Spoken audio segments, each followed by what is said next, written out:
Keys இங்கே working and components of wireless car control பார்க்கலாம். அதில் ஒரு ஸ்டெமோட் இருக்கும், அந்த பட்டன்ஸ் ஒரு ஜாய்ஸ்டிக்ஸ் இருக்கும். அதை ப்ரெஸ் பண்ணால் வந்து நம்ம radio frequency infrared signals send பண்ணோம். ஈச் பட்டனுக்கு வந்து ஈச் கோடு சிக்னல் இருக்கும். ரிசீவர் பார்த்தா ரிசீவர் மாடியூல் வந்து அந்த சிக்னல்ஸை வந்து கேட்ச் பண்ணோம். அப்போ அந்த சிக்னலை டீகோட்ஸ் பண்ணி அந்த சிக்னலை வந்து மோட்டர் டிரைவர் சர்க்யூட் காமிச்சிடும். மோட்டர் டிரைவர் சர்க்யூட் வந்து அந்த டிசி மோட்டருக்கு ஏற்ற டிசி மோட்டரை சிக்னலுக்கு ஏற்ற மாதிரி ஆப்ரேட் பண்ணும். இப்போ ஃபார்வேர்ட்னா ஃபார்வேர்டு அண்ட் ரியர் மோட்டர்ஸ் வந்து ஃபார்வேர்டு மூவ் பண்ணும். ரிவர்ஸ்னால் ரெண்டுத்தையும் பேக் சைடில் இருக்கும். லெஃப்ட்னா லெஃப்ட்டு, ரைட்னா ரைட். பவர் சப்ளை பார்த்தா small batteries, lithium W A batteries வச்சு யூஸ் ஆகும்.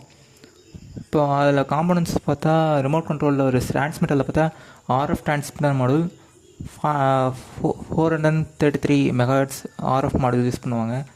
Joystick or button RF IF transmitter IC,